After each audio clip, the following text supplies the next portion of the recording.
Hello, welcome to the Chew. We've got a special Wirecast coming out tonight or today. I guess it'd be this morning for us. But um, Brother Skip, he's one of our Sunday school teachers at the church, and we just kind of want to go through and tell his experience of being born again. You know what that felt like to him.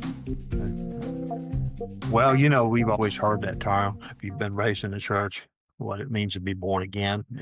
Maybe for many people may hear that term, though, don't know what it means. It's like it's just a term, just a phrase. We say it, and just becomes part of the religious jargon that until you experience it. And of course, I grew up in church my whole life, and thankful for that. My mom always made sure we were in church and uh, making sure that my hair was fixed a certain way and, and make sure we looked Yep. appropriate and we went to Sunday school. I still believe in Sunday school. Sunday school is an important part of life. And, uh, church we grew up in, we had perfect attendance. Like if you had perfect attendance, like you'd get this pin, and then you would get the second year you get another Yeah. pin. Yep. So I had about 20 of those pins, which about 20 years Yeah. until uh, my drinking became an issue in my life, and I missed my first. Really, I missed my first service when I was in jail. Got arrested, but long story short, my life took a spin toward addiction and kind of went out of control. And one day, life got worse and went to jail. I don't know how much you want me to get into this, or if you want to cut part of it out, or how that's going to work. Um, Go whatever you want to do. okay. Well,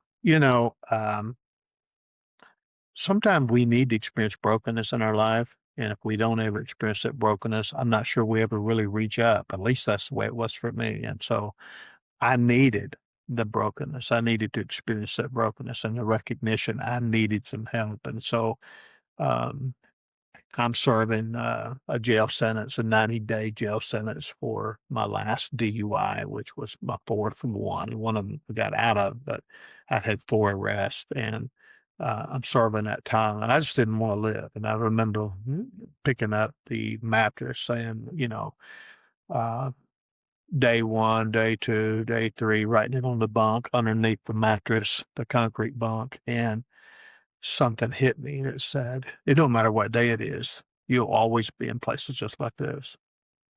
And I felt the reality of that. Yeah. That I'm not getting out in anytime soon. If I do get out anytime soon, I'm coming right back because this is what I do. This is kind of how I've been living my life. And so I began to pray that night and cry out. Before that, I began to try to beat my head. I was looking for a way to end my life and that kind of thing. And so um, I began to pray, and God came in the cell, and I couldn't tell you how free I was. I felt like I was freer than other people outside of that cell. And that was the beginning of that work in my life. Even though when I got out of jail, I did like what a lot of people do when they get out of jail, they go back to their old life, and so that's what I did. I went back to my old life, and but I never forgot it. I'd be drunk talking to people. It's like, man, don't be talking bad about God. 'Cause let me tell you what he did. He came into my cell and he set me free, and he showed me that he cared about me. And I think that's a genuine thing that people need to know, that God does care about them. And I'm not sure I really understood that until that jail experience. But my life got worse. It's just kind of the addiction. Sin always takes you further than you want to go, right? It just keeps going and going and going. And it took me to a place where um, of hopelessness, living in a different state around nobody really that cared. Um, and one night, someone came into a place where I was drinking with some friends of mine, and a friend of mine, a stranger actually came in, and he sat down beside me, and he began to share the gospel. And he said, "There's power to live for God." And that next morning, that night, I told him I'd go to church with him that morning. And so I did. For some reason, there was just something about him. I just listened to him. I just listened to it. It's a long story about all the things that happened that night after he left. The police came to my house and all kinds of things happened. But the important thing is I laid by the bed or knelt by the bed that night. I hadn't prayed in years or any sincere prayer. And I prayed, Lord, if you'll wake me up in the morning, I'll give my life to you. And so I woke up before the alarm went off. As a drinker, that wasn't usual for me. I could sleep all during the day with the alarm blaring, and I got up, put on the same clothes I had on for the last 3 days. It smelled like a brewery. Somebody else's dirty socks, I always say, because I don't know whose socks they were. I couldn't find any socks, so I opened the closet. There they were. I put them on, and I waited, anticipated for my ride to show up, who said he'd come by and get me. And he was a little bit late, but I was waiting, and I was hungry, and I was thinking to myself, if he don't show up, because I just met the guy, I know there's a church up here on the corner, and I told the Lord I'm going to give my life to him. And I started anticipating that I was going to walk up there. Yeah.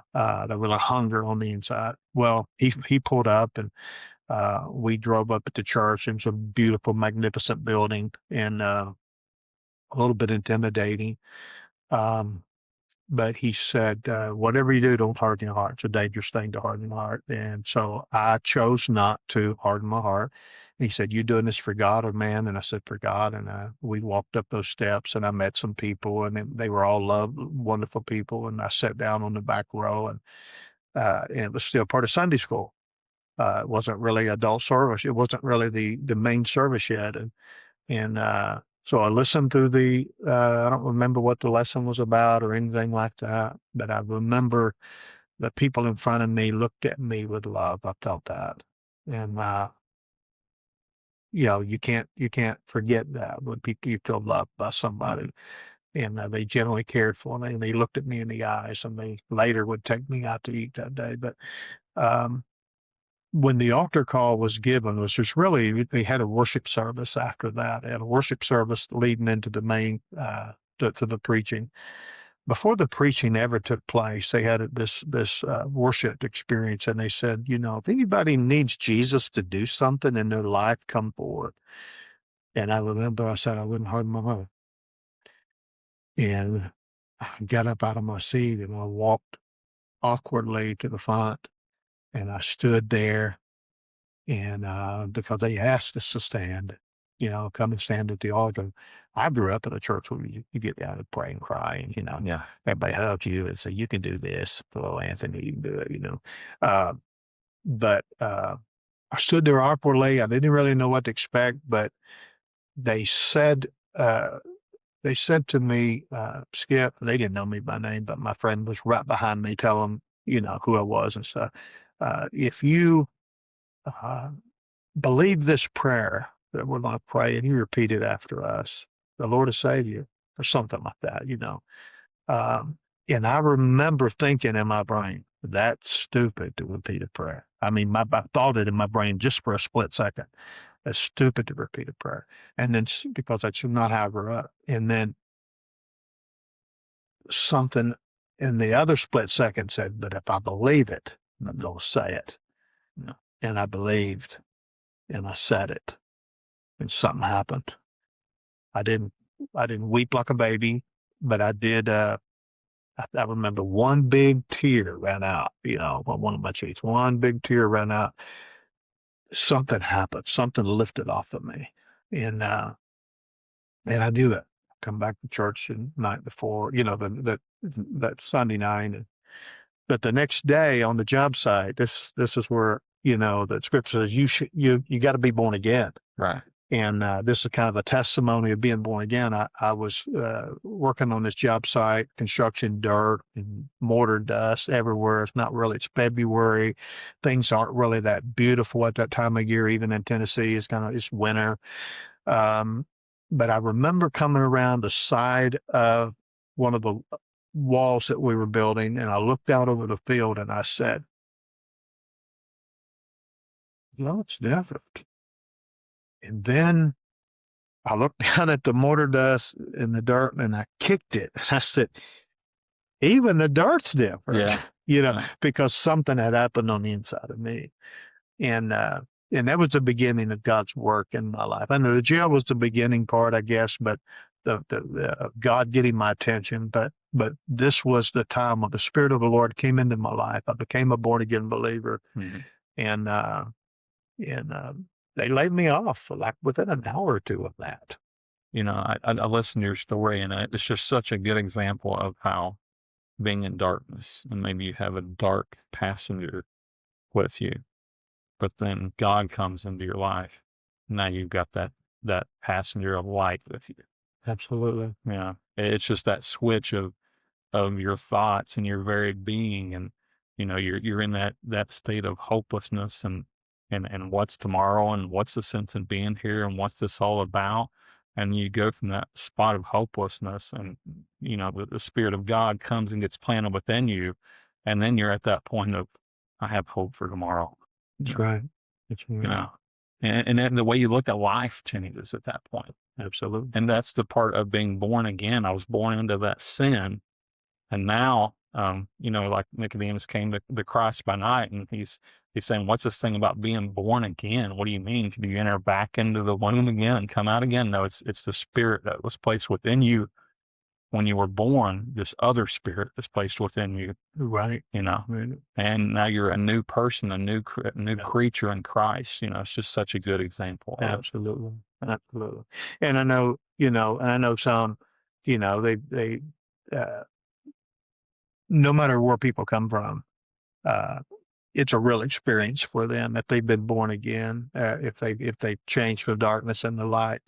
Mhm. It seems so, uh, I don't know, it seemed, I don't know, drastic, but it's just so, pronounced with me because I had been in darkness for so Yeah. long. And it's like, wow, this is Denver.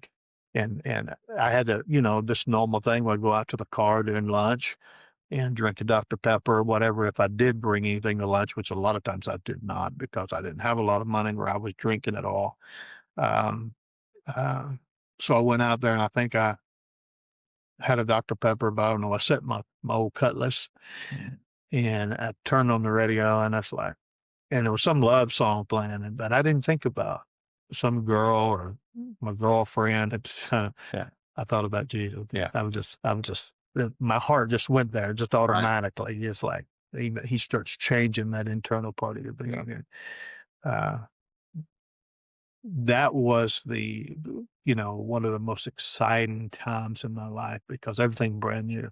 It's like when you take a glass jar or something, you hand it to a little baby and they can look at it and just they're mesmerized by it. And I was just like a little kid in Yeah. a lot of ways. And even when I was looking at scripture, because they gave me a New Testament.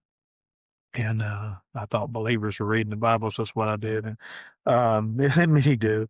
Um, and so I started reading it and, I became excited about the things that I was reading, and it just things started jumping off the page and, that's the beginning of my story, and, it's only one part, God's an author and finisher, and that's just the beginning, but he doesn't quit, Yeah. he just keeps working in our life, and you still have things to overcome, but it's exciting to be born Right. again and take on a new perspective. Another thing that stands out for me is that you started out in church and were faithful to church when you were little, but even though you're faithful and maybe going through the motions, you're trying to do it on your own, and you've not Yeah. came to that point of that spirit being placed within you. And it's sometimes people look at their failures as a thing that's just terrible part about their life, and they reflect back on that, and that bothers them. But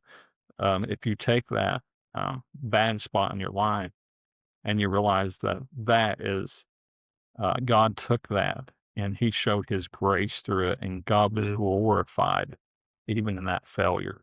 Not saying that we should fail so God can be Right. glorified, Right. but He takes something that the devil meant for evil, and he meant it for good. He made it Absolutely. to be good. Where sin abounds, grace therefore much more Yes. abounds. And it's a beautiful thing to experience that. And he who loves much, he's been forgiven much, loves much. And it's when you begin to recognize just how deep we were away from him. And then you find out he's loved you all this time, uh, and hadn't forgot you. Right. Yeah. And was really chasing after you Right. and setting up a time and a place. Yeah. It's pretty exciting to see the finishing power of God at work. Yeah. Yeah. And yeah, wonderful story, Skip. Amen. Appreciate you for sharing.